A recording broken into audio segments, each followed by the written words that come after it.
बिस्मिल्लाहिर्रहमानिर्रहीम। अस्सलाम वालेकुम dear students, welcome to the एमर्स।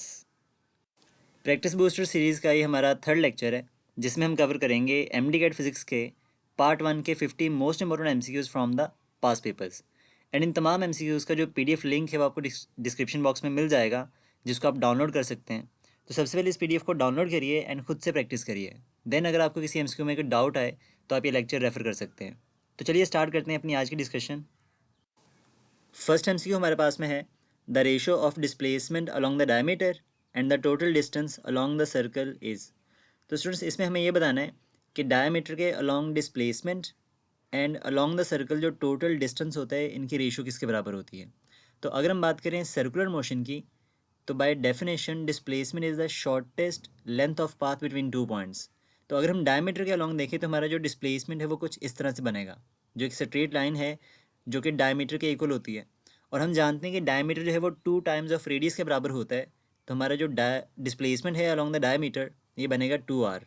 Similarly अगर एक बॉडी कंप्लीट साइकिल कवर करती है तो इसका जो टोटल डिस्टेंस होगा वो इसके सर्कमफेरेंस के इक्वल होगा, जो कि 2πr होता है। तो total distance along the circle ये 2πr के बराबर होगा। हमें कैलकुलेट करनी है रेशो। तो जो रेशो है वो बनेगी displacement over distance. Displacement 2r के इक्वल है और जो डिस्टेंस है वो हमारे पास में है 2πr। जब आप इसको कैंसिल आउट करोगे तो आंसर आएगा 1/π, जिसको हम लिख सकते हैं 1:π। तो ये हमारा राइट ऑप्शन बनेगा। तो आपको जो राइट आंसर है इस एमसीक्यू का वो बनेगा अल्फ़ा। सेकेंड एमसीक्यू हमारे पास में है two cars travelling on a straight road in opposite direction with speed 70 kilometre per hour and 60 kilometre per hour, their relative velocity is. तो हमें यहाँ पे दो कार्स की रिलेटिव वेलोसिटी कैलकुलेट करनी है जो कि अपोजिट डायरेक्शन में ट्रैवल कर रही हैं। तो स्टूडेंट्स अगर हम बात करें रिलेटिव वेलोसिटी की, तो इसका एक जनरलाइज्ड फार्मूला हमारे पास में होता है v is equals to √v1² + v2² - 2v1 v2 cos of theta.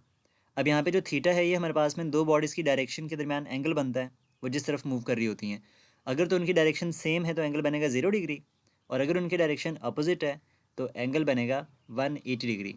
तो यहाँ पे हमारे पास में इनकी डायरेक्शन अपोजिट है तो हमारे पास में जो थीटा है वो 180 के इक्वल आएगा, जिसको यहाँ पे हम पुट करके फर्दर सॉल्व आउट कर सकते हैं।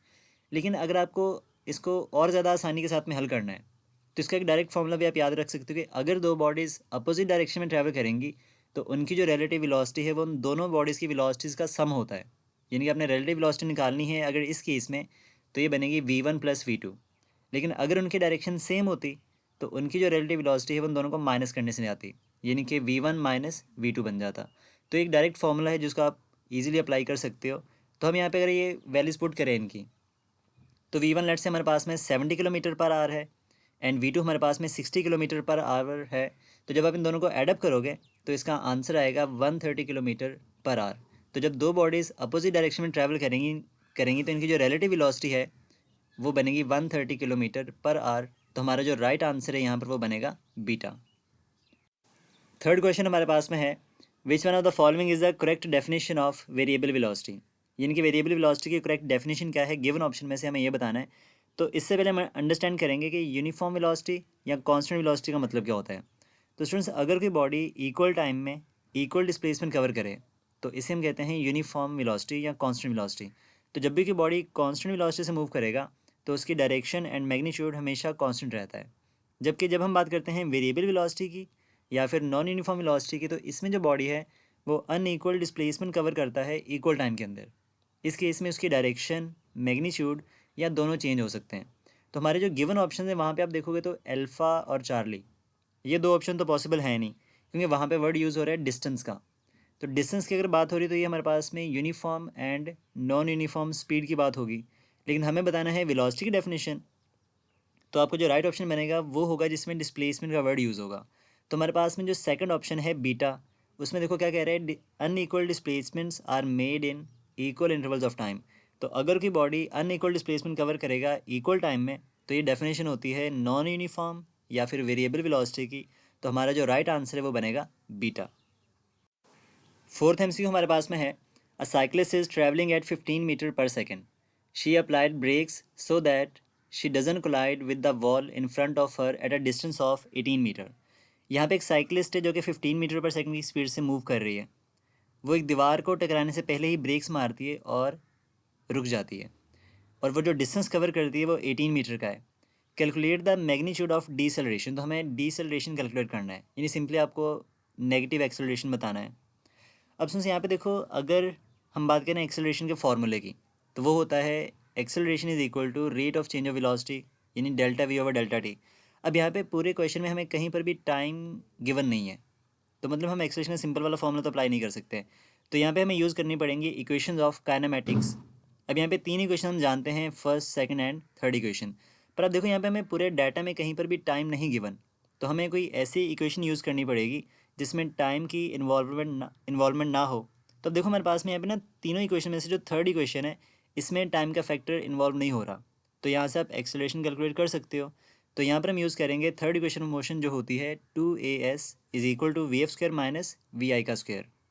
जब आप इसमें वैल्यूज़ को रिप्लेस करोगे तो एक्सेलरेशन तो हमें निकालना है, और डिस्टेंस हमारे पास में है 18 मीटर का, तो बनेगा 2a इंटू 18। फाइनल वेलोसिटी क्योंकि वो रुक गई है दीवार को कोलाइड करने से पहले, तो वो ज़ीरो हो जाएगी, जबकि उसकी जो इनिशियल वेलोसिटी है वो है 15 मीटर पर सेकेंड। जब आप 18 को 2 से करवाओगे मल्टीप्लाई, तो बनेगा 36 इंटू ए, और 15 का स्क्वायर आप जानते हो 225 होता है, तो ये बनेगा -225। अगर आपने एक्सेलरेशन कैलकुलेट करना है तो बनेगा एक्सेलरेशन इज इक्वल टू -225/36। जब आप इसको सॉल्व आउट करोगे तो आंसर आएगा -6.3 मीटर पर सेकेंड स्क्वायर, जो कि हमारा राइट आंसर है। अब सुनिए यहाँ पे जो नेगेटिव साइन है वो आपको ये इंडिकेट करेगा कि जो वेलोसिटी है वो डिक्रीज़ हुई है, जिसको हम डिसेलरेशन भी कहते हैं, यानी कि नेगेटिव एक्सेलरेशन कहते हैं। तो हमारा जो राइट ऑप्शन है गिवन ऑप्शन में से वो बनेगा अल्फ़ा।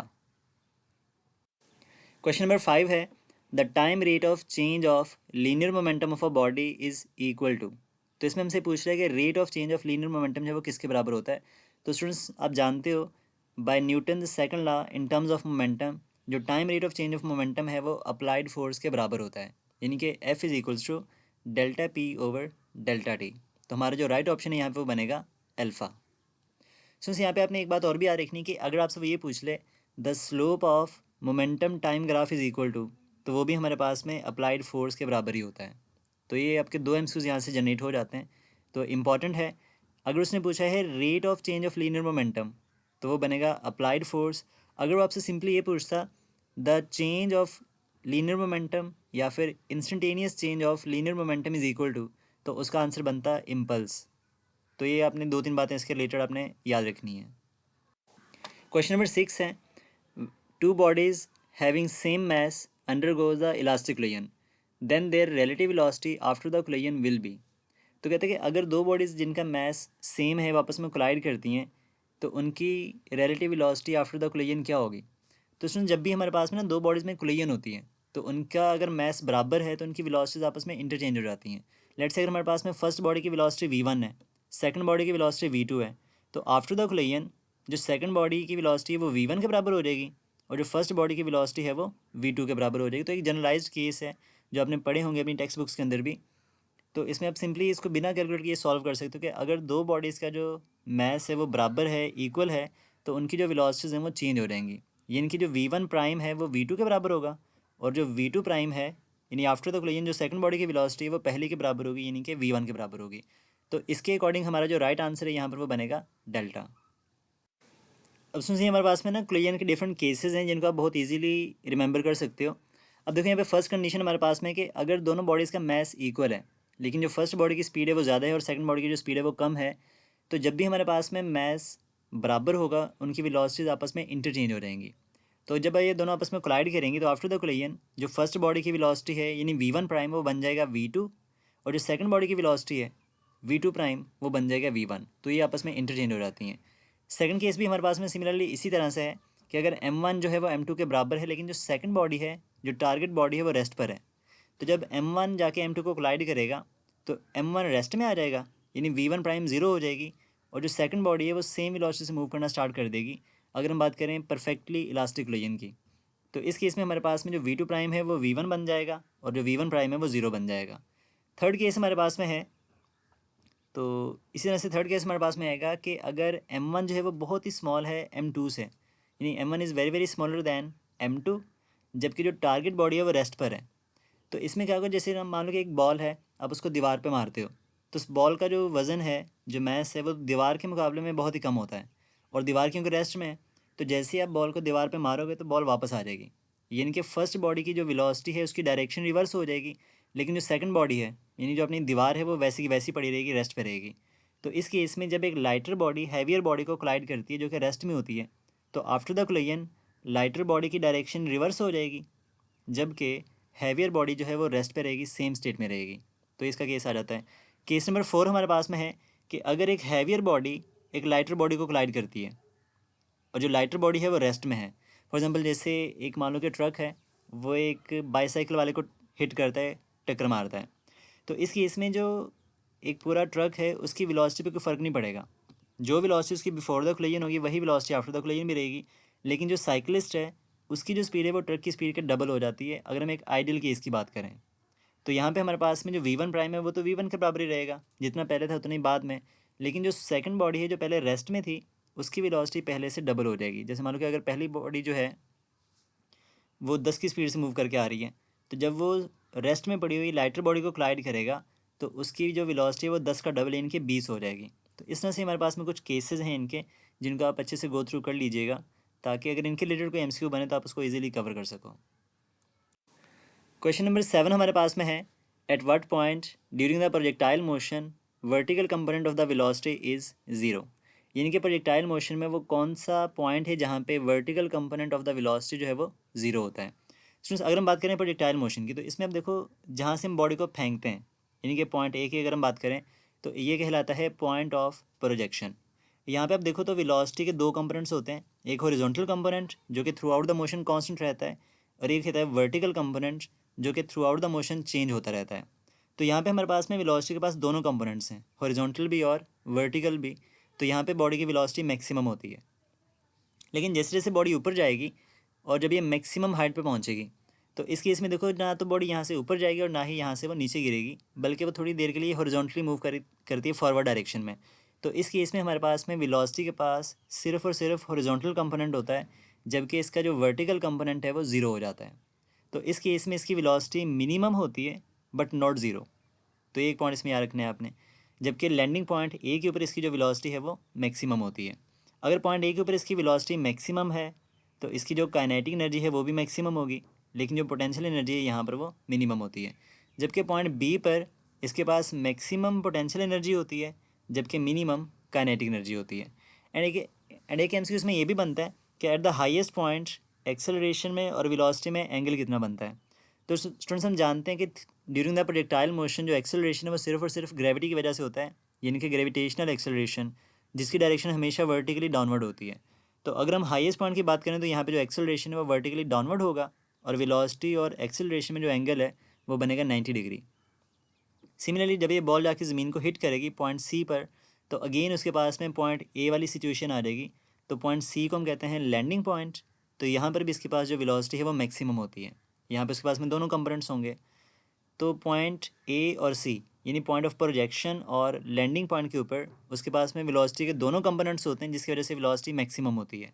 जबकि एट द हाईएस्ट पॉइंट उसका वर्टिकल कंपोनेंट ज़ीरो हो जाता है और सिर्फ उसके पास में हॉरिजॉन्टल कंपोनेंट होता है, जिसकी वजह से उसकी वेलोसिटी मिनिमम होती है।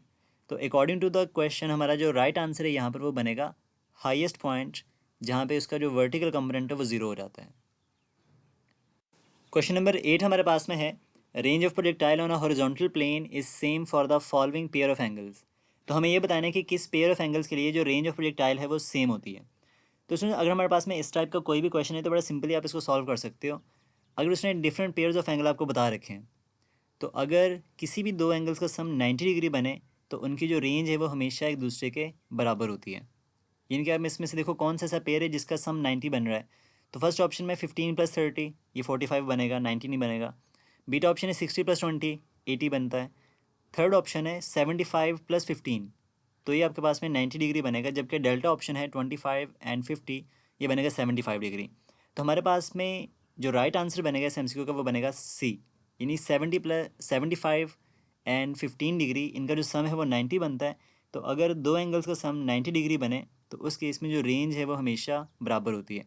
आप इसको एक तरीके से और भी सॉल्व कर सकते हो कि हम जानते हैं 45 पे रेंज मैक्सिमम होती है, तो अगर आप 45 में से जितना कम करो उतना ही 45 में बढ़ा भी दो, तब भी जो रेंज है वो हमारे पास में सेम होती है। तो इस तरह से आप इसको सॉल्व आउट कर सकते हो।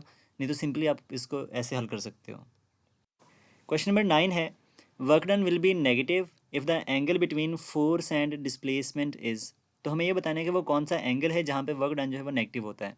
तो उसमें हम जानते हैं वर्क डन का फॉर्मूला होता है W is equal to F D cos theta.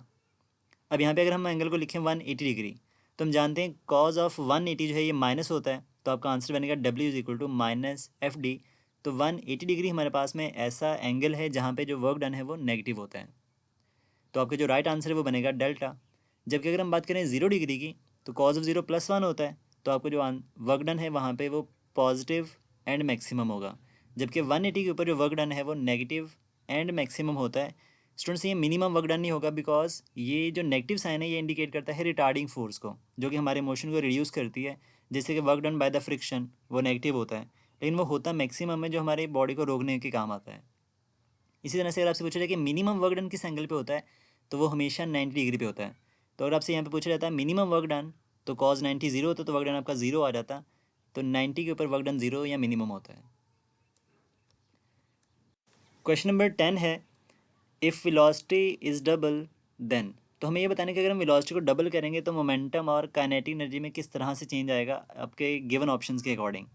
तो स्टूडेंट्स हम जानते हैं कि मोमेंटम का फॉर्मूला होता है P is equal to mv, यानी कि मोमेंटम जो है वो स्पीड के या वेलोसिटी के डायरेक्टली प्रोपोर्शनल होता है। इसी तरह से हम जानते हैं काइनेटिक एनर्जी का फॉर्मूला होता है 1/2 mv²। तो यहाँ से आप क्लियरली देख सकते हो कि काइनेटिक एनर्जी का वेलोसिटी के स्क्वायर से डायरेक्ट रिलेशनशिप है। अगर हम मोमेंटम की बात करें तो वेलोसिटी को डबल करने से मोमेंटम डबल हो जाएगा, क्योंकि ये लीनियर रिलेशनशिप है इनका। लेकिन अगर हम बात करें काइनेटिक एनर्जी की, तो जब हम वेलोसिटी को डबल करेंगे तो काइनेटिक एनर्जी 2 का स्क्वायर टाइम बढ़ेगी, और हम जानते हैं 2 का स्क्वायर 4 टाइम होता है। तो अगर आप वेलोसिटी को डबल करोगे तो मोमेंटम हो जाएगा डबल, यानी कि वो 2 टाइम इंक्रीज़ करेगा। जबकि जो काइनेटिक एनर्जी है वो 2 का स्क्वायर यानी कि 4 टाइम इंक्रीज़ करेगी। तो इसके अकॉर्डिंग आपको जो राइट आंसर है वो बनेगा डेल्टा। क्वेश्चन नंबर 11 है an automobile is moving forward with uniform velocity due to the force exerted by its engine. If the force is double with the velocity remaining constant, what happens to its total power. वो कहते हैं कि अगर हम force को double कर दें तो इंजन की जो टोटल पावर है उस पर क्या फ़र्क पड़ेगा। तो स्टूडेंट्स यहाँ पे आप फॉर्मूला यूज़ करोगे, क्योंकि फोर्स की बात हो रही है ना, तो पावर का फॉर्मूला आप जानते हो P is equals to F V cos of theta. अब आप यहाँ से क्लियरली देख सकते हो कि v हमारे पास में कांस्टेंट है, थीटा अगर आप कांस्टेंट कर लो तो पावर का फोर्स के साथ में डायरेक्ट रिलेशनशिप है। इसका मतलब ये है कि अगर हम फोर्स को डबल करेंगे तो जो पावर है वो भी यहाँ पर डबल हो जाएगी। तो हमारा जो राइट आंसर है वो बनेगा चार्ली।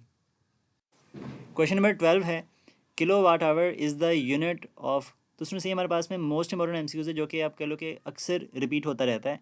तो किलो वाट आवर हमारे पास में is the commercial unit of energy, and 1 kilowatt hour की जो वैल्यू हमारे पास में है ये होती है 3.6 इंटू 10⁻6 जाउल, जिसको फर्दर हम लिख सकते हैं 3.6 मेगा जाउल। तो ये हमारे पास में इसकी वैल्यू है। तो kilowatt hour is the unit of energy. तो आपका जो राइट आंसर वो बनेगा अल्फ़ा।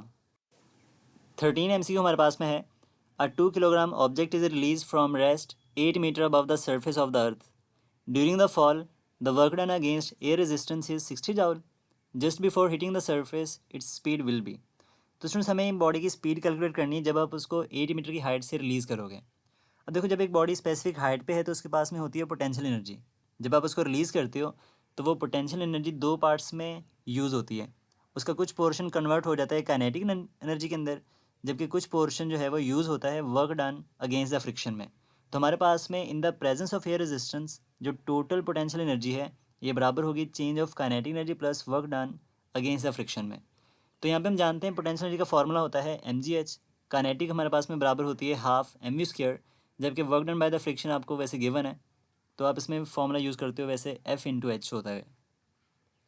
अब यहाँ पे स्टूडेंट्स हमारे पास में जो है इस बॉडी का मैस ये 2 किलोग्राम आएगा, जी की वैल्यू यहाँ पे हम 10 यूज़ करेंगे और h हमारे पास में 8 के इक्वल है। तो इसी तरह से राइट साइड पे आप देखो तो हाफ mv² है, तो हाफ m की वैल्यू 2 लिखोगे, v हमें करना है कैलकुलेट, और work done by the friction ये 60 जॉल के बराबर है। तो यहाँ पे आप देखो राइट साइड से 2 के साथ में 2 कैंसिल आउट हो जाएगा तो बचेगा v² प्लस 60। जबकि लेफ्ट साइड पे देखो तो 8 को जब आप 2 से करवाओगे मल्टीप्लाई तो ये बनेगा 16, और 16 को जब 10 से किया मल्टीप्लाई तो बनेगा 160। तो ये बनेगा 160 is equal to v² plus 60। तो यहाँ से हमारे पास में जो 60 है दूसरी तरफ जाके माइनस करोगे तो बनेगा v² is equal to 160 minus 60। तो इसका आंसर आएगा 100।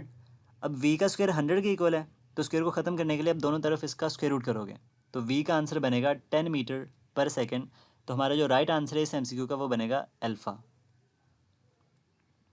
क्वेश्चन नंबर 14 है, two bodies with kinetic energy in the ratio of 4:1 are moving with equal linear momentum.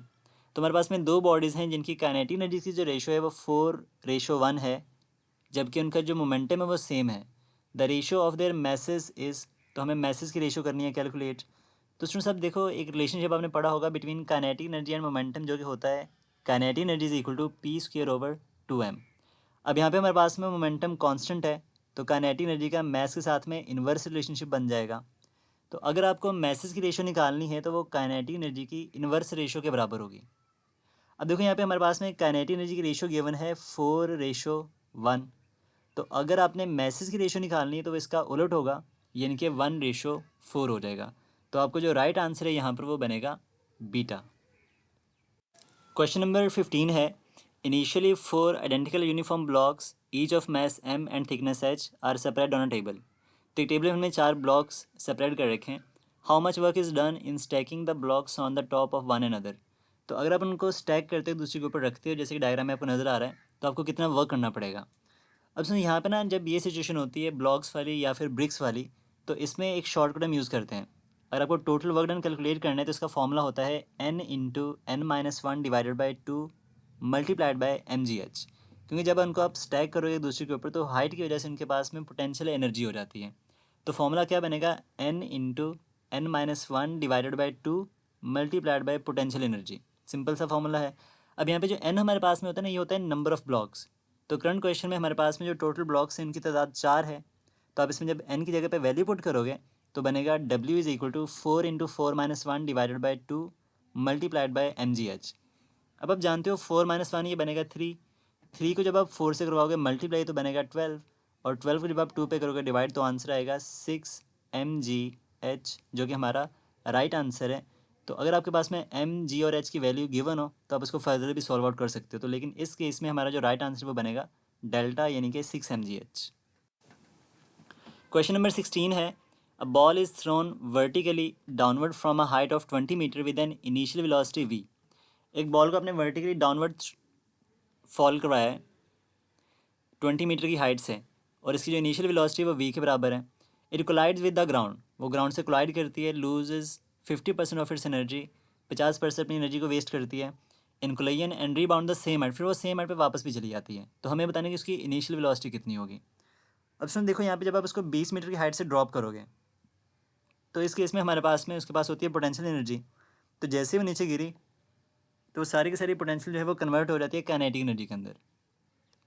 तो इस केस में हम यूज़ करेंगे कंजर्वेशन का कॉन्सेप्ट, जिसके अकॉर्डिंग हमारे पास में स्पीड का जो फॉर्मूला जनरेट होगा ना, वो बनेगा √2gh। यानी कि आप इसको सिंपली हल भी कर सकते हो, ड्राइव भी कर सकते हो। mgh is equal to half mv²। जब आप इसको सॉल्व आउट करोगे तो आपका फॉर्मूला बनेगा v is equal to √2gh। अब यहाँ पे सिंपली अपने बस वैल्यूज़ को पुट करने, बाकी जो डाटा है वो हमारे काम का फिलहाल यहाँ पे नहीं है। तो बनेगा v इज इक्वल्स टू 2, जी की वैल्यू को यहाँ पे हम 10 यूज़ कर लेंगे, और हाइट हमारे पास में है 20। अब देखो 10/2 ये भी 20 बनेगा, तो 20 × 20 ये हो गया 20 का स्क्वायर, जो कि अंडर रूट के अंडर है। तो यहाँ पे स्क्वायर रूट से अंडर रूट कैंसिल आउट होगा, तो v का आंसर आएगा 20 मीटर पर सेकेंड। तो आपको जो राइट आंसर है वो बनेगा चार्ली, यानी कि 20 मीटर पर सेकेंड। 17 MCQs हैं। 1 रेडियन इज़ इक्वल टू, तो स्टूडेंट्स आपको बताना है relationship between revolution and radian. वैसे तो आप जानते हो कि एक रेडियन जो है वो 57.3 डिग्री के बराबर होता है, पर ये कितने रेवोल्यूशन के बराबर होता है ये भी आपको कैलकुलेट करना है अभी यहाँ पे। अब देखो, जब हम बात करते हैं ना सर्कुलर मोशन की, तो एक कंप्लीट साइकिल में या एक कंप्लीट रेवोल्यूशन जो है वो बराबर होता है 2π रेडियंस के, जो कि फर्दर बराबर होता है 360 डिग्री के। अब यहाँ से आपको जिस भी चीज़ का रिलेशन ड्राइव करना हो बड़ी आसानी से आप निकाल सकते हो। तो हमारे गिवन MCQ में रिलेशनशिप है बिटवीन रेडियन एंड रेवोल्यूशन। तो यहाँ पे हम फर्स्ट पार्ट को पिक करेंगे कि 1 revolution is equal to 2π radians. अब यहाँ पे आप देखो, तो अगर मैंने एक रेडियन की वैल्यू कैलकुलेट करनी है तो ये जो 2π है वो राइट साइड पे आके डिवाइड हो रहेगा, तो बनेगा 1 radian is equals to 1/2π revolutions. ये हमारा राइट आंसर बनेगा, जो कि डेल्टा है। अब यहाँ पे अगर आप पाई को अप्रॉक्सीमेटली 3 पुट करोगे तो ये तकरीबन 1/6 ऑफ रेवोल्यूशन होता है, यानी कि 1 रेडियन बराबर होता है 57.3 डिग्री के, जो कि फर्दर बराबर होता है नियरली 1/6 रेवोल्यूशन के भी। तो ये बातें भी आपने इसके साथ में याद रखनी है। क्वेश्चन नंबर 18 है, a wheel of radius 1 metre covers an angular displacement of 180 degree. अब यहाँ पे हमारे पास में व्हील का रेडियस 1 मीटर है, जो कि एंगुलर डिस्प्लेसमेंट कवर करता है 180 डिग्री का, यानी हाफ रोटेशन उसने कवर करी है। इट्स लीनियर डिस्टेंसेस, तो वो कितना लीनियर डिस्टेंस कवर करेगा। तो स्टूडेंट्स इसको सॉल्व करने के लिए आप यहाँ पे फॉर्मूला यूज़ करोगे relationship between linear and angular displacement वाला, जो कि होता है S is equals to R theta. अब यहाँ पे ना जब भी आप इसको सॉल्व करोगे, अप्लाई करोगे, तो आपने ये बात लाजमी याद रखनी है कि जो थीटा है वो हमेशा रेडियंस में होता है। अब यहाँ पे हमें जो एंगुलर डिस्प्लेसमेंट गिवन है वो है 180 डिग्री, जो कि हाफ सर्कल है। तो आप जानते हो पूरे सर्कल में होते हैं 2 पाई रेडियंस, जो कि 360 के बराबर होता है। तो 180 डिग्री जो है ये बराबर होगा पाई रेडियंस के। तो आप इसमें वैल्यू जब रिप्लेस करोगे तो रेडियंस में पुट करनी है, ना कि डिग्री में। तो रेडियस हमारे पास में आ गया 1 मीटर और थीटा हमारे पास में है पाई रेडियंस के बराबर। तो आपका जो डिस्टेंस है, लीनियर डिस्टेंस, वो बनेगा पाई मीटर्स। अब पाई की वैल्यू आप जानते हो 3.14 होती है, तो आंसर आएगा S is equal to 3.14 metres, जो कि हमारा राइट आंसर है यहाँ पर, वो है अल्फ़ा। अगर सी ऑप्शन में पाई के साथ में मीटर होता तो फिर वो भी राइट आंसर बन सकता था, लेकिन इस केस में आपको जो अल्फ़ा ऑप्शन है वो राइट ऑप्शन है। क्वेश्चन नंबर 19 है, when angular speed of a body is double the centripetal acceleration becomes. अगर हम एंगुलर स्पीड को डबल करेंगे तो सेंटीपिटल एक्सेलरेशन पे क्या फ़र्क पड़ेगा, वो कितना हो जाएगा। तो स्टूडेंट्स आप जानते हो सेंटीपिटल एक्सेलरेशन का फॉर्मूला होता है AC is equals to v²/r। अब यहाँ पे जो v हमारे पास में है ये होती है लीनियर स्पीड। अगर हम v को r ओमेगा से रिप्लेस करें तो फॉर्मूला बनेगा AC is equal to r omega square. अब यहाँ पे स्टूडेंट्स हमारे पास में जो ओमेगा है ये उसकी एंगुलर स्पीड है और सेंटीपिटल एक्सेलरेशन का ओमेगा स्क्वायर से डायरेक्ट रिलेशनशिप है। इसका मतलब ये है कि अगर हम ओमेगा को यानी कि एंगुलर स्पीड को डबल करेंगे तो जो सेंटीपिटल एक्सेलरेशन है वो डबल का स्क्वायर यानी कि 2 का स्क्वायर, जो कि 4 होता है, 4 टाइम इंक्रीज़ हो जाएगा। तो ओमेगा को 2 टाइम बढ़ाने से सेंटीपिटल एक्सेलरेशन जो है वो 4 टाइम इंक्रीज़ करेगा, क्योंकि ओमेगा का स्क्वायर है। तो हमारा जो राइट आंसर है यहाँ पर वो बनेगा चार्ली। क्वेश्चन नंबर 20 है, a fighter plane is moving in a vertical circle of radius R, its minimum velocity at the highest point of the circle will be. तो हमें ये बताना है कि मिनिमम वेलोसिटी हाईएस्ट पॉइंट पर जो है वो किसके बराबर होती है। अब यहाँ पे स्टूडेंट्स ये हम यहाँ पे कॉन्सेप्ट यूज़ करेंगे वर्टिकल सर्कल का। तो जब भी कोई बॉडी वर्टिकल सर्कल में मूव करती है तो किसी भी पॉइंट पर उसकी स्पीड कैलकुलेट करने का जो शॉर्टकट हमारे पास में है वो होता है v is equal to √3gr - 2gr cos theta.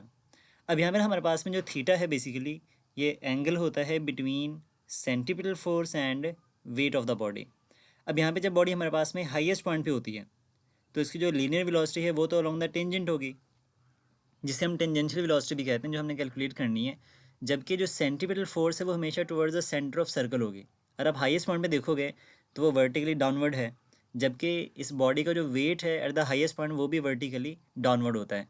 यानी कि हाईएस्ट पॉइंट के ऊपर दोनों के दरमियान में जो एंगल है, यानी कि mg और f के दरमियान का जो एंगल है वो बनेगा 0 डिग्री। तो आप जानते हो कॉज ऑफ ज़ीरो जो है वो +1 के बराबर होता है। जब आप इसमें वैल्यूज़ को रिप्लेस करोगे तो बनेगा कॉज ऑफ ज़ीरो 1 के बराबर, तो ये आएगा 3gr - 2gr। तो बचेगा v is equal to √gr। तो ये हमारे पास में स्पीड है एट द हाईएस्ट पॉइंट। तो इसके अकॉर्डिंग हमारा जो राइट आंसर है वो बनेगा बीटा। अगर आपसे वो पूछे कि जब हमारा जो प्लेन है या बॉडी है वो मिड पॉइंट पे होती है तो कितनी स्पीड होगी उसकी, तो सुनो देखो यहाँ पे जो सेंट्रिपेटल फोर्स है वो तो टुवर्ड्स द सेंटर है, लेकिन जो वेट है वो वर्टिकली डाउनवर्ड है। तो हमारे पास में दोनों के दरमियान एंगल बनेगा 90 डिग्री। अब आप जानते हो कॉज 90 ज़ीरो होता है, तो 2gr वाला फैक्टर पूरे का पूरा ज़ीरो हो जाएगा, तो बचेगा √3gr। तो मिड पॉइंट पर वर्टिकल सर्कल की जो स्पीड होती है वो होती है √3gr। इसी तरह से अगर आप लोएस्ट पॉइंट पे देखोगे तो centripetal force toward the centre यानी कि अपवर्ड है और वेट उसका वर्टिकली डाउनवर्ड है, दोनों की डायरेक्शन अपोजिट है, तो एंगल बनेगा 180 डिग्री। कॉज 180 होता है -1, तो माइनस माइनस प्लस होकर बनेगा 3gr + 2gr, जो कि √5gr के बराबर होता है। तो मिनिमम स्पीड होती है एट द हाईएस्ट पॉइंट जो कि √gr है, और मैक्सिमम स्पीड होती है एट द लोएस्ट पॉइंट जो कि √5gr के बराबर होती है। तो इस तरह से आप इस छोटे से शॉर्टकट को यूज़ करके किसी भी पॉइंट पर उसकी स्पीड को कैलकुलेट कर सकते हो बड़ी आसानी के साथ में। क्वेश्चन नंबर 21 है, the tension in the string at the top of vertical circle is. तो हमें स्टूडेंट्स पूछ रहा है कि top of the vertical circle पर टेंशन इन द स्ट्रिंग कितनी होती है। तो अगर हम वर्टिकल सर्कल की बात करें, इनके नॉन यूनिफॉर्म मोशन की बात करें, तो किसी भी पॉइंट पर जो टेंशन का फॉर्मूला होता है, शॉर्टकट जो इसका है वो होता है T is equal to centripetal force यानी कि mv² minus mg cos theta. अब सुनिए यहाँ पे जो थीटा है वो अगेन हमारे पास में एंगल होगा between centripetal force and mg। Centripetal force यहाँ पे हमें टेंशन की वजह से मिलती है स्ट्रिंग के अंदर, तो टेंशन एंड mg भी आप कह सकते हो। अब सुनिए यहाँ पे अगर हम बात करें एट द हाईएस्ट पॉइंट यानी कि टॉप पॉइंट की, तो वहाँ पे आप देखो tension vertically downward along the string होती है, टुवर्ड्स द सेंटर आप कह लो। एंड सिमिलरली हमारे पास में जो वेट है वो भी towards the centre vertically downward होगा, mg होगा यानी यहाँ पे। तो यहाँ पे हमारे पास में जो दोनों के दरमियान एंगल है वो बनेगा 0 डिग्री। कॉज ऑफ 0 होता है 1 के बराबर, तो ये बनेगा T is equal to mv² minus mg बच जाएगा। अब देखो टॉप पॉइंट पे हमने स्पीड का फॉर्मूला अभी कैलकुलेट किया है, v is equal to √gr। तो अगर आप दोनों तरफ स्क्वेयर करोगे तो बनेगा v² is equal to gr। अगर हम यहाँ पर v² की वैल्यू रिप्लेस करते हैं तो बनेगा tension is equal to mgr/r minus mg, क्योंकि कॉज 0 तो 1 हो जाएगा। अब यहाँ पे आप देखो तो r के साथ में जब r हो रहेगा कैंसिल आउट तो बचेगा mg माइनस mg।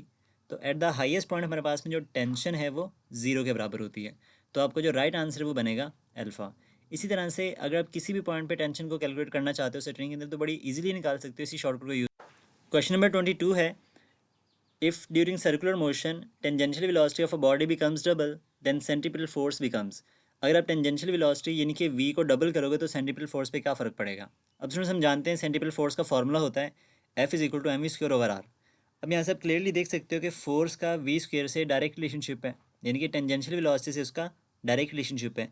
तो अगर आप v को 2 टाइम बढ़ाओगे, डबल करोगे, तो जो सेंट्रीपिटल फोर्स है वो 2 का स्क्वायर यानी कि 4 टाइम इंक्रीज़ कर जाएगी। तो इसके अकॉर्डिंग हमारा जो राइट आंसर है वो बनेगा चार्ली। क्वेश्चन नंबर 23 है, an electric fan rotating with 3 revolution per second is switched off. It comes to rest in 2 second having a constant deceleration of 1 revolution per second square. How many revolutions did it turn before coming to rest.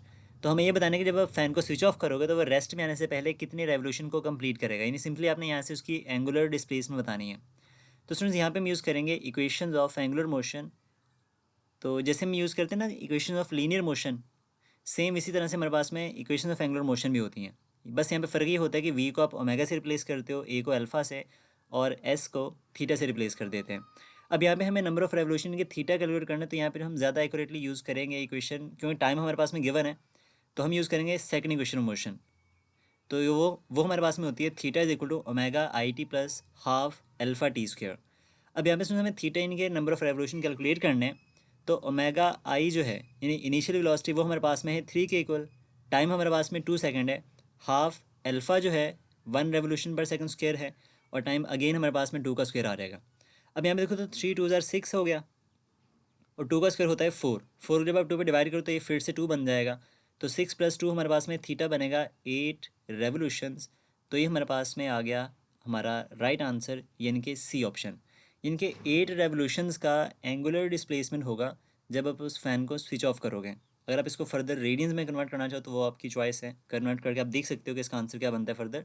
तो फिलहाल उसने हमसे revolution पूछे थे, तो हम इसको इस तरह से कैलकुलेट करेंगे। अगर हमें टाइम गिवन है तो आप इसमें यूज़ करोगे second equation of angular motion, और अगर आपके पास में टाइम इन्वॉल्व नहीं होता, उसने टाइम आपको नहीं बता रखा, देन आप उसमें थर्ड इक्वेशन भी अप्लाई कर सकते थे।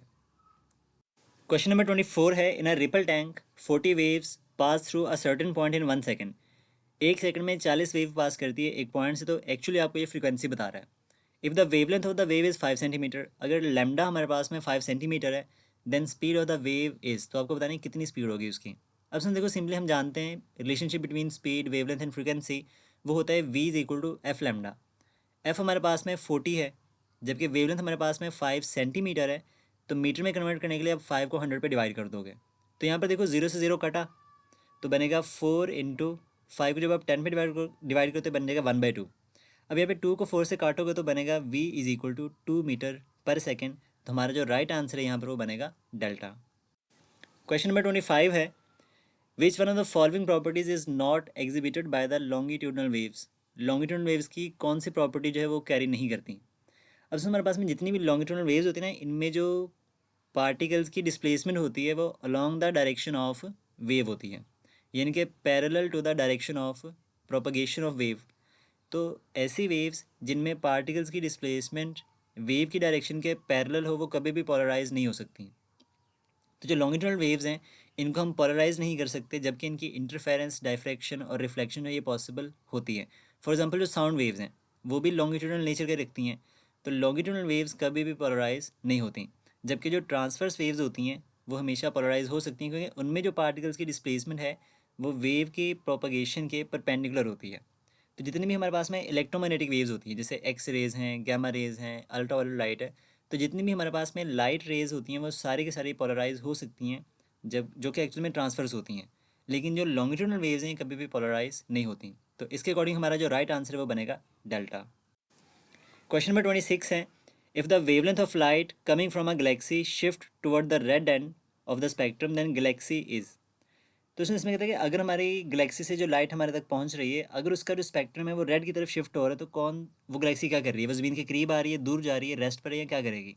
अब एक्चुअल में ये हमारे पास में एप्लीकेशन है डोपलर इफेक्ट की। तो उसमें जब भी हमारे पास में कोई गैलेक्सी या स्टार ज़मीन से दूर जाता है ना, तो उससे रिसीव होने वाली जो लाइट है उसकी वेवलेंथ इंक्रीज़ करना स्टार्ट कर देती है। जब हमारी वेवलेंथ इंक्रीज़ करेगी तो हमारा जो स्पेक्ट्रम है वो ब्लू एंड से रेड एंड की तरफ शिफ्ट होना शुरू कर देता है, जिसकी वजह से हम ये कह सकते हैं कि हमारी जो यूनिवर्स है वो एक्सपैंड हो रही है। यानी कि अगर कोई स्टार या गैलेक्सी ज़मीन से दूर जाएगा, वेवलेंथ इंक्रीज़ करेगा, और हम जानते हैं विजिबल स्पेक्ट्रम में जो सबसे लॉन्गेस्ट वेवलेंथ होती है वो रेड कलर की होती है, तो हमें उसकी रेड कलर की लाइट रिसीव होगी या अपीयर होगी। तो इसके अकॉर्डिंग इसका मतलब ये है कि अगर हमारा स्पेक्ट्रम ब्लू एंड से रेड एंड की तरफ शिफ्ट हो रहा है, तो जो गैलेक्सी या स्टार है वो ज़मीन से दूर जा रहा है, इनके रिसीड कर रहे हैं, तो हमारा जो राइट आंसर है यहाँ पर वो बनेगा चार्ली।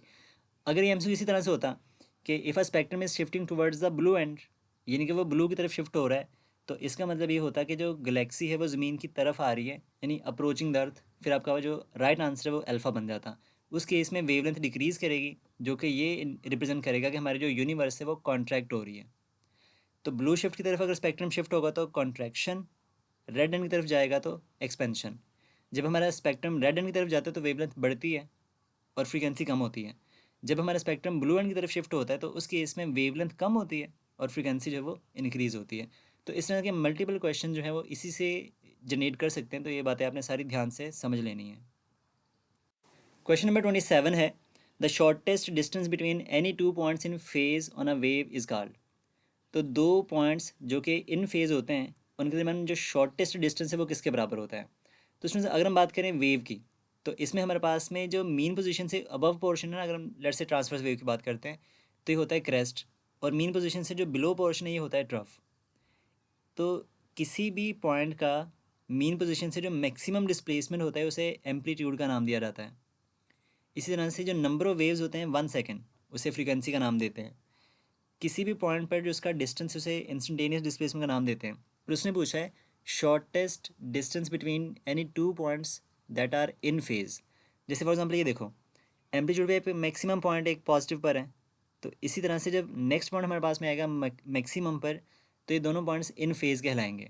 इनके दरमियान हमारे पास में जो टोटल डिस्प्लेसमेंट है या टोटल डिस्टेंस जो है, शॉर्टेस्ट डिस्टेंस दो पॉइंट्स का जो कि सेम फेज़ में है, इसे वेवलेंथ का नाम दिया जाता है। तो ये हमारे पास में डेफिनेशन है वेवलेंथ की, तो हमारा जो राइट आंसर है वो बनेगा चार्ली। क्वेश्चन नंबर 28 है, distance between two consecutive anti nodes in standing wave is.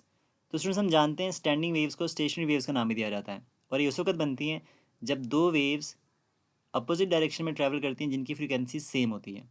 अब यहाँ पे अगर मान लो ये दो हमारे पास में वेव्स हैं जो कि अपोजिट ट्रैवल कर रही हैं, तो इनके देखो वो पॉइंट्स जो मैक्सिमम डिस्प्लेसमेंट शो करते हैं उन्हें एंटी नोड्स का नाम दिया जाता है, जबकि वो पॉइंट्स जो ज़ीरो डिस्प्लेसमेंट शो करते हैं उन्हें नोड्स का नाम दिया जाता है। अगर आप इसको ज़रा गौर से ऑब्जर्व करो तो हमारे पास में ये जो दो पॉइंट्स हैं, ब्लैक वाले जो डॉट्स हैं, इनको हम नोड्स का नाम देते हैं। तो दो कंजेक्टिव नोड्स के दरमियान देखो तो हमारे पास में हाफ वेव आ रही है, यानी इसको कहेंगे लेमडा बाय 2।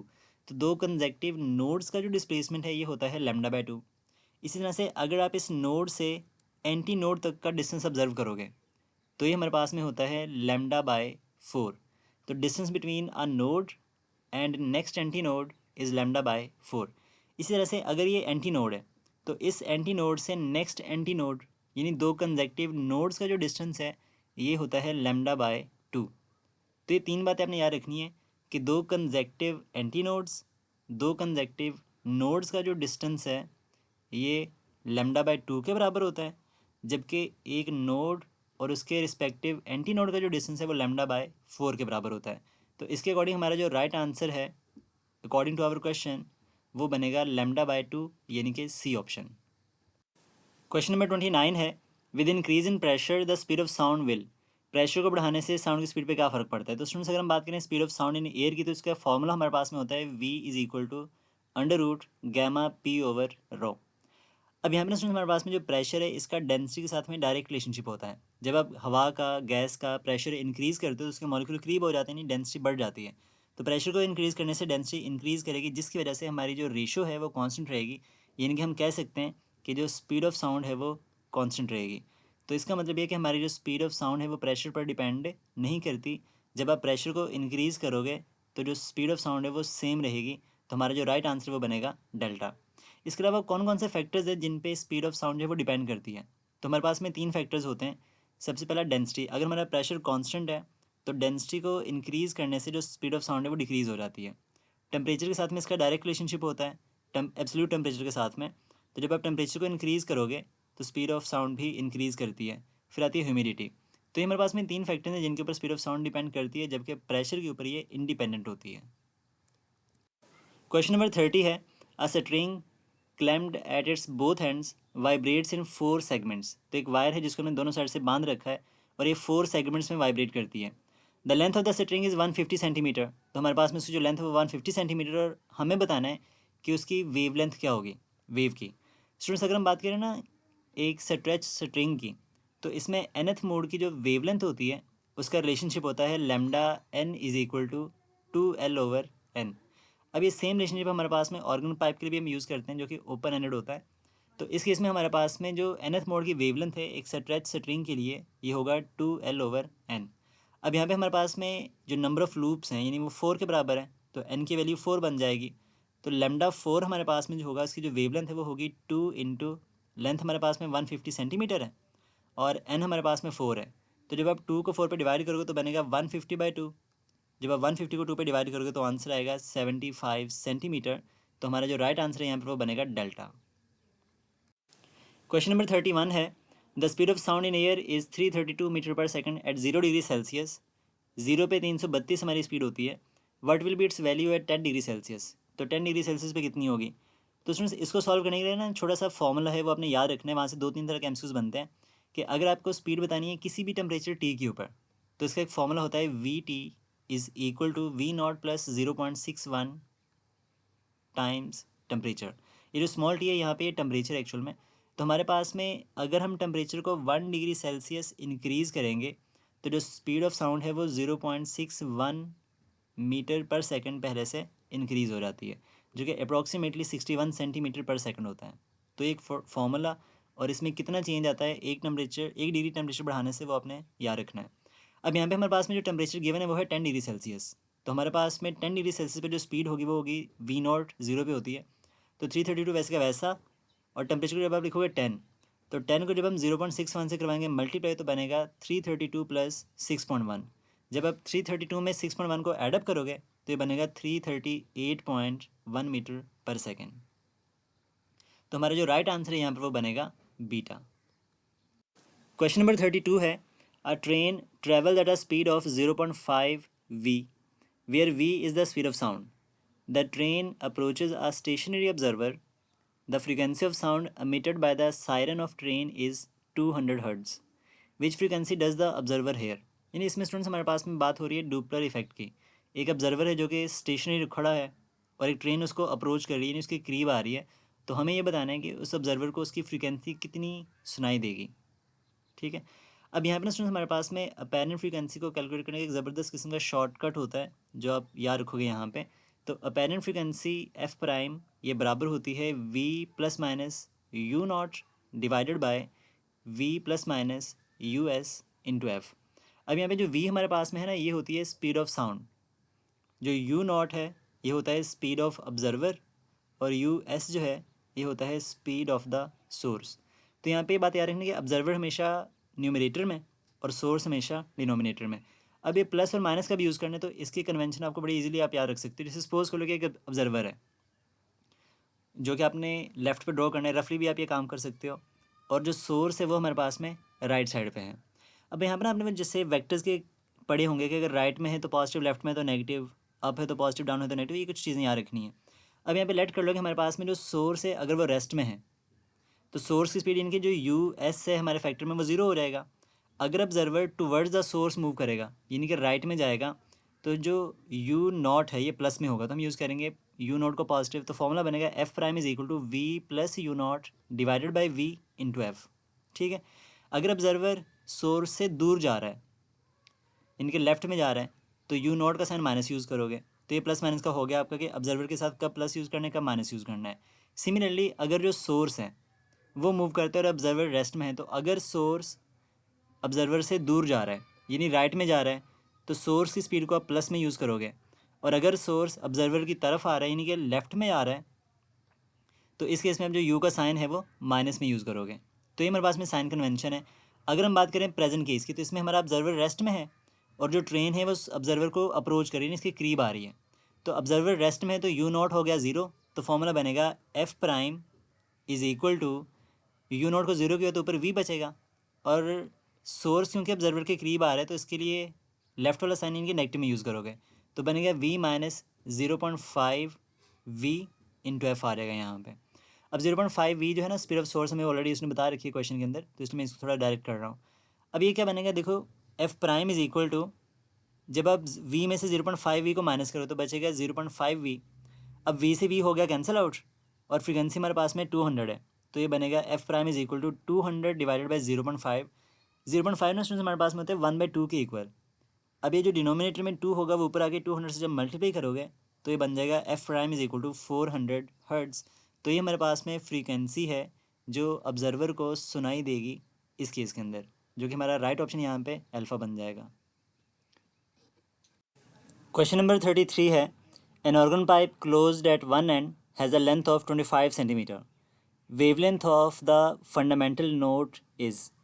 तो हमें ये बताना है कि अगर ऑर्गन पाइप एक साइड से क्लोज है, उसकी लेंथ हमारे पास में 25 सेंटीमीटर है, तो wavelength of the fundamental note क्या होगी।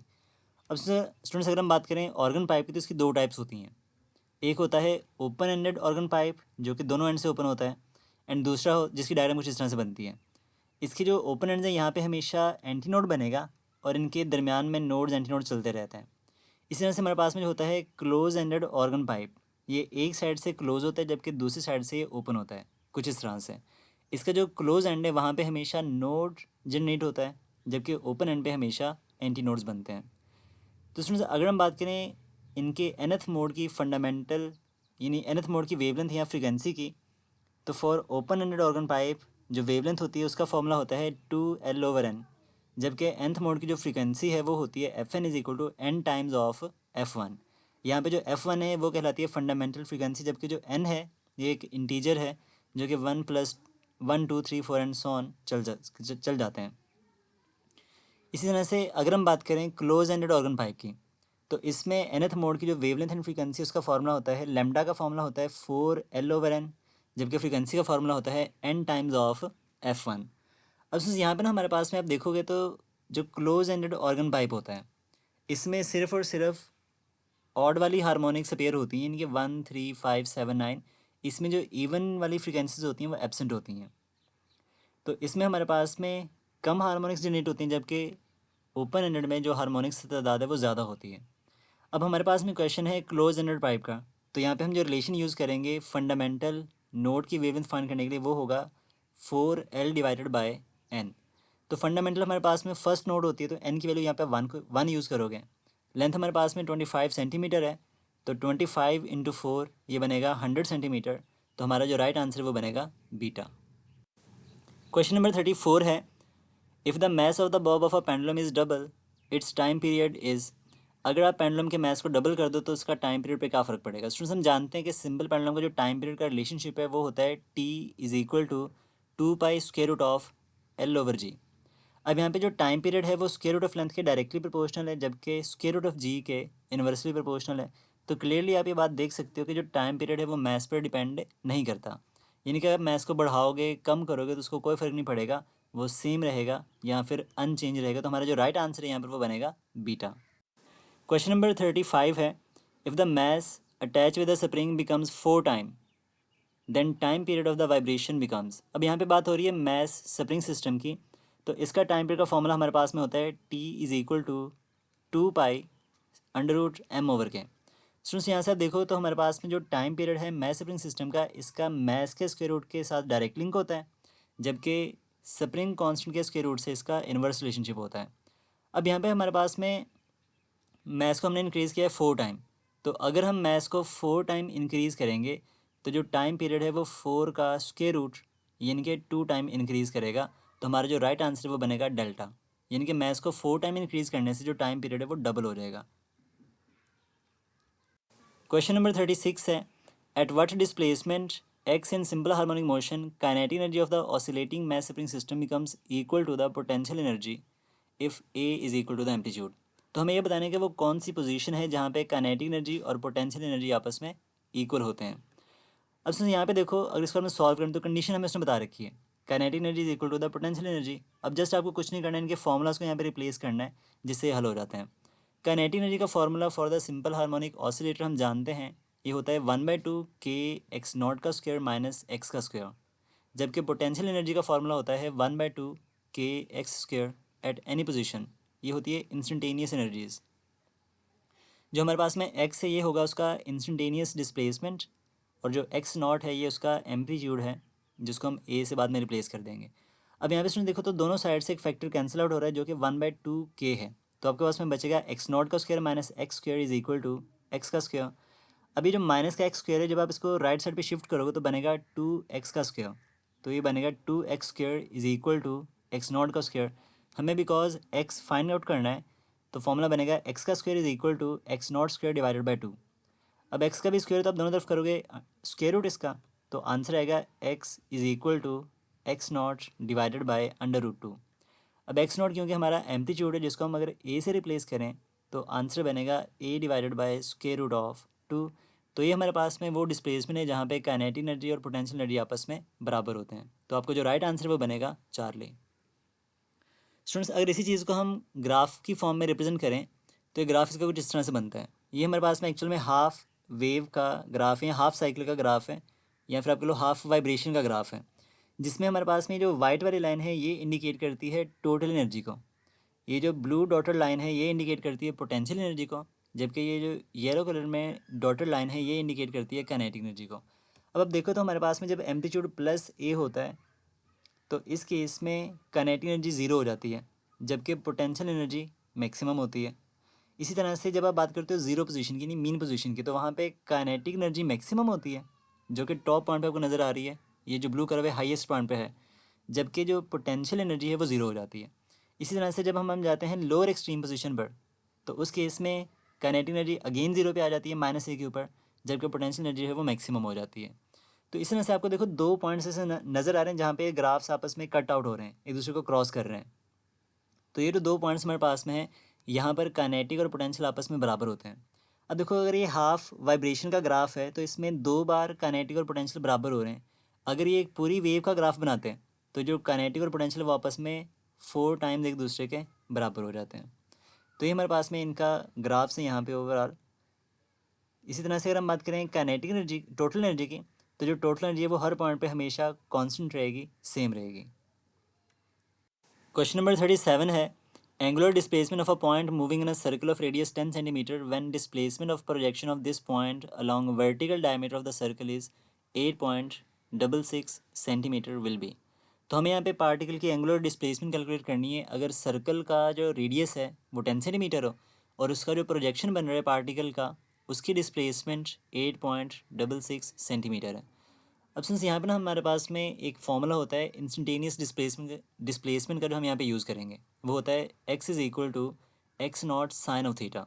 ये हमें बताता है displacement of the projection at any time या एट एनी इंस्टेंट।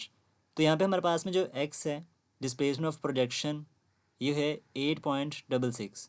जो x0 है ना वो हमारे पास में पार्टिकल का maximum displacement from the centre यानी कि रेडियस के बराबर है 10 सेंटीमीटर, और थीटा हमें करना है कैलकुलेट जो कि उसका एंगुलर डिस्प्लेसमेंट है। जब आप 10 को 8.6 से डिवाइड करोगे तो ये बनेगा 0.866। हमें थीटा कैलकुलेट करना है तो साइन दूसरी जाके बनेगा साइन इनवर्स ऑफ 0.866 तो यहाँ पे जो एंगुलर डिस्प्लेसमेंट है वो आएगा 60 डिग्री। तो साइन इनवर्स 0.866 जो है ये 60 डिग्री के बराबर होता है, जिसको आप फर्दर π/3 रेडियंस भी लिख सकते हो। तो हमारा जो राइट आंसर है इसके अकॉर्डिंग वो बनेगा बीटा। क्वेश्चन नंबर 38 है, इन simple harmonic motion the kinetic energy of the body is maximum when. तो हमें ये बताना है कि काइनेटिक एनर्जी मैक्सिमम कब होती है। तो स्टूडेंट्स हमने देखो अभी यूज़ किया था काइनेटिक एनर्जी का फॉर्मूला जो होता है, kinetic energy is equal to 1/2 kx0² minus x²।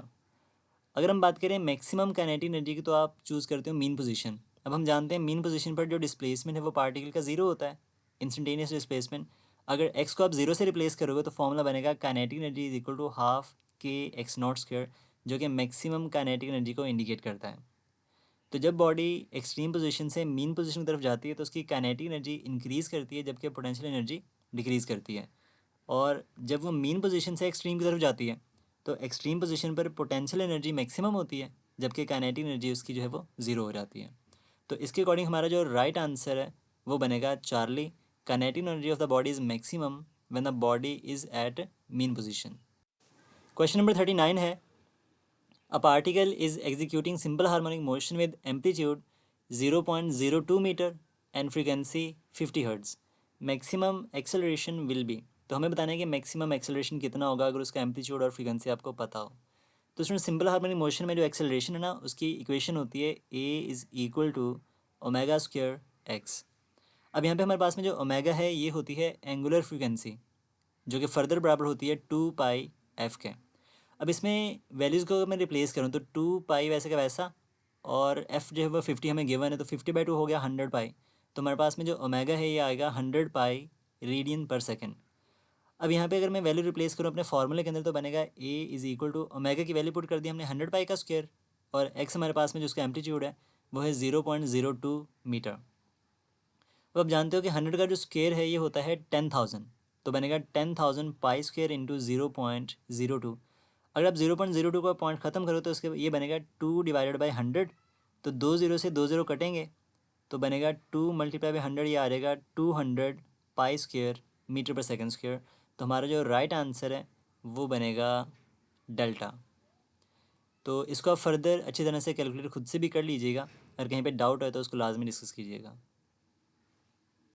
Question number 40 है, distance covered during 1/2 vibration of an oscillating body in terms of amplitude A is. तो हमें ये बताना है कि 1/2 वाइब्रेशन में कितना डिस्टेंस कवर होता है अगर एम्पलीट्यूड ए के बराबर हो। तो उसमें जब भी है ना बात करते हो आप डिस्टेंस कवर्ड की, तो एक पूरे वाइब्रेशन में यानी कंप्लीट वाइब्रेशन में जो बॉडी डिस्टेंस कवर करती है वो 4a के बराबर होता है, यानी 4 टाइम्स ऑफ इट्स एम्पलीट्यूड। और मान लो कि एम्पलीट्यूड आपका 5 सेंटीमीटर है तो जो टोटल डिस्टेंस बॉडी कवर करेगी एक पूरे सर्कल के अंदर वो होगा 20 सेंटीमीटर। अगर आप बात करोगे हाफ वाइब्रेशन की, तो हाफ वाइब्रेशन के लिए हमारा जो डिस्टेंस है वो टोटल डिस्टेंस का हाफ हो जाएगा, यानी कि 4a/2, तो ये बनेगा 2a के इक्वल। तो हमारे पास में हाफ वाइब्रेशन में जो डिस्टेंस बॉडी कवर करती है वो एम्पलीट्यूड का 2 टाइम होती है। तो हमारा जो राइट आंसर है यहाँ पर वो बनेगा 2a, यानी कि चार्ली ऑप्शन। क्वेश्चन नंबर 41 है, what is the factor upon which change in internal energy of an ideal gas depend upon. तो वो कौन सा फैक्टर है जिस पर change of internal energy depend करता है। तो स्टूडेंट्स अगर हम बात करें इंटरनल एनर्जी की तो इसका फार्मूला होता है kinetic energy plus potential energy. तो एक आइडियल गैस के लिए हमारे पास में, क्योंकि वो मोनोटॉमिक होती है तो उसके पास में सिर्फ और सिर्फ काइनेटिक एनर्जी होती है, और जो एवरेज काइनेटिक एनर्जी है मॉलिक्यूल्स की वो टेम्परेचर के डायरेक्टली प्रोपोर्शनल होती है। तो अगर काइनेटिक एनर्जी टेम्परेचर के डायरेक्टली प्रोपोर्शनल है तो फिर इंटरनल एनर्जी भी टेम्परेचर के डायरेक्टली प्रोपोर्शनल होगी। तो यहाँ पे हमारे पास में 2-3 बातें और भी आ रही हैं। जो इंटरनल एनर्जी है ना ये एक स्टेट फंक्शन होता है और ये पाथ पर डिपेंड नहीं करता, इंडिपेंडेंट होता है पाथ के ऊपर, यानी ये सिर्फ और सिर्फ इनिशियल और फाइनल वैल्यूज़ पर डिपेंड करेगा। अब इसका इंटरनल एनर्जी का जो लिंक है टेम्परेचर के साथ में वो डायरेक्ट होता है। तो हम कह सकते हैं कि जब हम टेम्परेचर को चेंज करेंगे तो इंटरनल एनर्जी में भी चेंज आएगा। तो change of internal energy is directly proportional to the change of temperature. तो हमारे पास में जो राइट आंसर बनेगा इस क्वेश्चन का वो होगा चार्ली। क्वेश्चन नंबर 42 है, what will be the mathematical form of first law of thermodynamics for a system whose variation of volume by pressure is shown. तो इसमें उसने हमें एक प्रेशर वॉल्यूम ग्राफ दिखा रखा है और जिसमें कर्व है आइसोथर्मल। तो हमसे पूछा है कि इसके लिए फर्स्ट लॉ ऑफ थर्मोडायनामिक्स क्या होगा। तो स्टूडेंट्स अगर हम बात करें फर्स्ट ऑफ थर्मोडायनेमिक्स की, तो इसका मैथमेटिकल रिलेशनशिप होता है Q is equal to delta U plus W. यानी कि जब भी हम किसी सिस्टम को हीट सप्लाई करेंगे तो वो एक तो उसकी इंटरनल एनर्जी इंक्रीज़ करेगा और इसी के साथ साथ कुछ उसका वर्क डन भी होगा वहाँ पे। तो यहाँ पे हम बात कर रहे हैं आइसोथर्मल प्रोसेस की, और आइसोथर्मल प्रोसेस के लिए जो टेम्परेचर है वो हमेशा कांस्टेंट रहता है। अगर टेम्परेचर कांस्टेंट है तो इंटरनल एनर्जी भी कांस्टेंट रहेगी, यानी कि चेंज ऑफ इंटरनल एनर्जी जो है वो ज़ीरो के बराबर होगा। तो अगर हम अपनी फर्स्ट इक्वेशन में इसकी वैल्यू रिप्लेस करें, डेल्टा यू को ज़ीरो करें, तो बनेगा Q is equals to W. यानी जितनी भी आप हीट सप्लाई करोगे उस सिस्टम को, वो सारी की सारी वर्क डन में यूज़ हो जाएगी। तो ये उसकी राइट मैथमेटिकल फॉर्म है फॉर द आइसोथर्मल प्रोसेस। तो हमारा जो राइट आंसर है यहाँ पर वो बनेगा डेल्टा। क्वेश्चन नंबर 43 है, the rapid escape of air from a brush tyre is an example of which process. तो एक्चुअल में हमारे पास में जो escape ऑफ एयर होता है या रैपिड escape ऑफ एयर होता है फ्रॉम अ ब्रश टायर, ये एग्जाम्पल होती है एडियाबैटिक प्रोसेस की। अगर हम बात करें एडियाबैटिक प्रोसेस की, तो एक ऐसा प्रोसेस है जिसमें ना तो सिस्टम में हीट इंटर होती है और ना ही सिस्टम से जो हीट है वो बाहर आती है। यानी कि सिस्टम में जो टोटल हीट का इन्वॉल्वमेंट है वो ज़ीरो होता है। अगर हम इसको डिफाइन करें on the basis of first law of thermodynamics, तो बनेगा Q is equal to delta U plus W. अब क्योंकि इस केस में Q हमारे पास में ज़ीरो है, तो आएगा zero is equal to delta U plus W. अब सुन, यहाँ पे ना हमारे पास में दो प्रोसेस एक्सपैंड होते हैं। अगर आप डेल्टा यू को शिफ्ट करते हो लेफ्ट साइड पर, तो ये बनेगा minus delta U is equal to positive W. अब हम जानते हैं work done by the system हमेशा पॉजिटिव होता है। जब गैस एक्सपैंड करेगी तो सिस्टम खुद वर्क करता है, तो उस केस में इंटरनल एनर्जी यूज़ होती है और ये होता ही है एडियाबैटिक एक्सपेंशन। लेकिन अगर हम डब्ल्यू को शिफ्ट करते हैं लेफ्ट साइड पे, तो डेल्टा यू पॉजिटिव रहेगा और वर्क डन नेगेटिव हो जाएगा। और हम जानते हैं वर्क डन नेगेटिव उस वक्त होता है जब ऑन द सिस्टम होता है। तो work done on the system is negative and work done by the system is positive. जब सिस्टम खुद वर्क करेगा तो वो एडियाबैटिक एक्सपेंशन होगी, लेकिन जब हम सिस्टम पर वर्क करेंगे तो वो एडियाबैटिक कंप्रेशन होती है, जिसमें सिस्टम की इंटरनल एनर्जी इंक्रीज़ करती है। अगर हम बात करें अपने करंट प्रोसेस की, यानी कि रैपिड एस्केप ऑफ एयर की, तो इसमें जो गैस जैसी टायर से बाहर आती है वो एक्सपैंड करती है, नहीं फैल जाती है। उस केस में सिस्टम अपनी इंटरनल एनर्जी को यूज़ करता है और वर्क डन करवाता है, जिसकी वजह से उसकी इंटरनल एनर्जी डिक्रीज़ करती है। तो जो रैपिड एस्केप ऑफ एयर है एक्चुअल में वो एग्जाम्पल है एडियाबैटिक एक्सपेंशन की। तो हमारा जो गिवन ऑप्शन है वहाँ पे हमारा जो राइट आंसर है वो अल्फ़ा बनेगा, सिर्फ एडियाबैटिक। क्वेश्चन नंबर 44 है, molecules of a gas at constant pressure for a fix amount of a gas have average kinetic energy x। Increasing temperature from 27 degree Celsius to 327 degree Celsius, average kinetic energy of the molecules will become. वो कहते हैं कि अगर हम temperature को 27 से 327 करें तो उसकी काइनेटिक एनर्जी क्या होगी, अगर पहली उसकी जो काइनेटिक एनर्जी है वो x के बराबर है। स्टूडेंट्स यहाँ पे ना जब भी हम बात करते हैं टेम्परेचर की, तो आप उसको हमेशा केल्विन में यूज़ करते हो, एब्सोल्यूट टेम्परेचर की बात करते हैं। बट यहाँ पे सेल्सियस में गिवन है, तो T1 हमारे पास में 27 डिग्री सेल्सियस है। केल्विन में आप इसमें 273 ऐड करो तो बनेगा 300 केल्विन। सेकंड टेम्परेचर है 327 डिग्री सेल्सियस, जो कि केल्विन में बनेगा 600 केल्विन के। यानी कि हम कह सकते हैं कि जो T2 है वो T1 का डबल है। T1 हमारे पास में 300 है और T2 हमारे पास में 600 केल्विन है। अब यहाँ पर हमारे पास में जो एवरेज काइनेटिक एनर्जी होती है गैस मॉलिक्यूल्स की, ये बराबर होती है K times absolute temperature. K हमारे पास में बोल्ट्जमैन कांस्टेंट है। अगर हम यहाँ पे काइनेटिक एनर्जी का रिलेशनशिप देखें टेम्परेचर के साथ, तो ये डायरेक्ट होता है। तो अगर आप टेम्परेचर को इंक्रीज़ करोगे तो जो average kinetic energy of the molecules है ये भी इंक्रीज़ करती है। अब यहाँ पे आप देखो तो हमारे पास में जो टेम्परेचर है, यानी जो एब्सोल्यूट टेम्परेचर है वो पहले से डबल हुआ है, तो हमारी जो काइनेटिक एनर्जी है वो भी पहले से डबल हो जाएगी। अगर इनिशियल काइनेटिक एनर्जी x है, तो जब आप टेम्परेचर को डबल करोगे, यानी कि 2 टाइम्स ऑफ T1 600 केल्विन पे लेके जाओगे, तो जो काइनेटिक एनर्जी है वो भी पहले से डबल हो जाएगी। तो हमारा जो राइट आंसर वो बनेगा डेल्टा। क्वेश्चन नंबर 45 है, in which process the entire heat supplied to the gas is converted into the internal energy of the gas. वो कौन सा प्रोसेस है जिसमें सारी की सारी जो हीट है वो इंटरनल एनर्जी में कन्वर्ट हो जाती है। तो स्टूडेंट्स अगर हम यहाँ पे बात करें ना फर्स्ट लॉ ऑफ थर्मोडायनेमिक्स की, तो इसके अकॉर्डिंग होता है Q is equal to delta U plus W, जिसको मैं फर्दर लिख सकता हूँ delta U plus P delta V. अब इसमें अगर हमारा वर्क डन ज़ीरो हो जाए तो जो सारी की सारी हीट है वो इंटरनल एनर्जी में कन्वर्ट हो जाएगी। तो इस केस में हमारे पास में वॉल्यूम को आपको करना पड़ेगा कांस्टेंट, जिसकी वजह से चेंज ऑफ वॉल्यूम जो है वो ज़ीरो आएगा। तो एक ऐसा प्रोसेस जिसमें वॉल्यूम कांस्टेंट रहता है उसे कहते हैं आइसोकोरिक प्रोसेस। तो आइसोकोरिक प्रोसेस में वॉल्यूम कांस्टेंट रहेगा, चेंज इन वॉल्यूम ज़ीरो होगा, जिसकी वजह से वर्क डन आपका ज़ीरो बनेगा। तो हमारे पास में जो सारी की सारी हीट है वो यूज़ हो जाती है इंटरनल एनर्जी को इंक्रीज़ करने में। तो ये हमारे पास में एग्जांपल है आइसोकोरिक प्रोसेस की।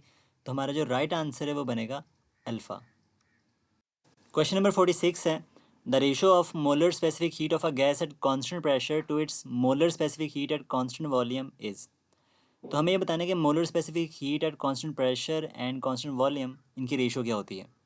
स्टूडेंट्स अगर हम बात करें molar specific heat constant pressure and volume, तो हम जानते हैं इसका फॉर्मूला होता है CP minus CV is equal to R। CP होती है molar specific heat at constant pressure and CV होता है molar specific heat at constant volume, और R होता है आइडियल गैस कांस्टेंट या जनरल गैस कांस्टेंट। अब यहाँ पे हम देख सकते हैं कि जो CP है वो CV से R टाइम जो है वो R फैक्टर ग्रेटर होता है, यानी 1 R आप कह लो इससे ग्रेटर होता है। और अब यहाँ से रेशो निकालते हो तो हमें रेशो चाहिए CP ओवर CV की। अगर CP हमारे पास में ग्रेटर है तो इनकी जो रेशो है वो भी ग्रेटर दैन 1 आएगी। तो CP बाय CV की जो रेशो है वो ग्रेटर दैन 1 होती है, जो कि गैमा के बराबर होती है। अगर आपसे क्वेश्चन उल्टा पूछता कि CV ओवर CP का होगा, यानी molar heat capacity eight constant volume and molar heat capacity eight constant pressure, इनकी रेशो क्या होगी, तो वो होती 1 ओवर गैमा के बराबर, जो कि लेस देन 1 होता। तो इस सिचुएशन में हमारा जो राइट आंसर बनेगा अकॉर्डिंग टू आवर क्वेश्चन वो बनेगा चार्ली, यानी कि ग्रेटर दैन 1। क्वेश्चन नंबर 47 है in a certain thermodynamic process 200 joule of heat energy is supplied to a system and at the same time 50 joule of work done by the system. तो यहाँ पे 200 की heat आपने supply करी है system को और 50 जॉल का वर्क किया है।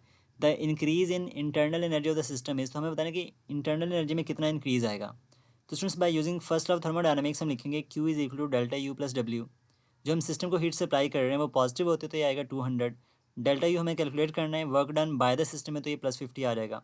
जब 50 को आप सिर्फ आगे माइनस करोगे तो बनेगा 200 minus 50 is equal to 150 joule. तो हमारा जो राइट आंसर है वो बनेगा चार्ली। क्वेश्चन नंबर 48 है the first law of thermodynamics is the generalization of law of conservation of. तो हमें ये बताना है कि फर्स्ट लॉ ऑफ थर्मोडायनेमिक्स किसकी जनरलाइजेशन है। तो students by first law thermodynamics हमारे पास में होता है Q is equal to delta U plus W। अब ये सारी की सारी हमारे पास में एनर्जीज़ हैं। इनके Q जो है वो हीट एनर्जी थर्मल एनर्जी है, डेल्टा U इंटरनल एनर्जी है, work done is also a form of energy. तो हमारे पास में जो फर्स्ट लॉ थर्मोडायनेमिक्स है एक्चुअल में ये मैनिफेस्टेशन होता है कंजर्वेशन ऑफ एनर्जी की। तो हमारा जो राइट ऑप्शन है वो बनेगा चार्ली। क्वेश्चन नंबर 49 है the isothermal bulk modulus of elasticity of a gas is 1.5 into 10 to the power 5 Newton per meter square. What will be the adiabatic bulk modulus of elasticity if gamma is equal to 1.4? अब सुन यहाँ पे ना isothermal bulk modulus of elasticity ये आपने पढ़ा होगा almost Newton's formula of speed of sound में, एंड एडियाबैटिक बल्क मॉडुलस आपने पढ़ा होगा लैप्लेस करेक्शन में। तो अकॉर्डिंग टू न्यूटन्स जो स्पीड ऑफ साउंड है उस केस में जब हम कैलकुलेट करते हैं isothermal bulk modulus of elasticity, तो इसका फार्मूला होता है P डिवाइडेड बाय रो, यानी प्रेशर ओवर डेंसिटी। लेकिन अगर हम बात करें बाय लैप्लेस करेक्शन जो कि एडियाबैटिक प्रोसेस के ऊपर बेस करती है, इनके अकॉर्डिंग हमारे पास में जो एडियाबैटिक बल्क मॉडुलस होता है इसका फार्मूला होता है gamma times pressure over density. अब देखो यहाँ पे प्रेशर ओवर डेंसिटी तो आइसोथर्मल बल्क मॉडुलस है, तो हम लिख सकते हैं कि adiabatic bulk modulus is equal to gamma times isothermal bulk modulus. अब यहाँ पर हमारे पास में जो गैमा है इसकी वैल्यू है 1.4 और आइसोथर्मल बल्क मॉडुलस की जो वैल्यू है वो है 1.5 into 10 to the power 5 newton per metre square. अगर हम इनकी वैल्यूज़ को यहाँ पर रिप्लेस करें तो जब आप 1.5 को 1.4 से करवाओगे मल्टीप्लाई तो आपका आंसर आएगा 2.1 into 10 to the power 5 newton per metre square. तो हमारा जो राइट आंसर है इसका वो बनेगा बीटा। क्वेश्चन नंबर 50 है CV of a gas is 8 calories per Kelvin per mole. Find CP by CV assuming R is equal to 2 calories per Kelvin per mole.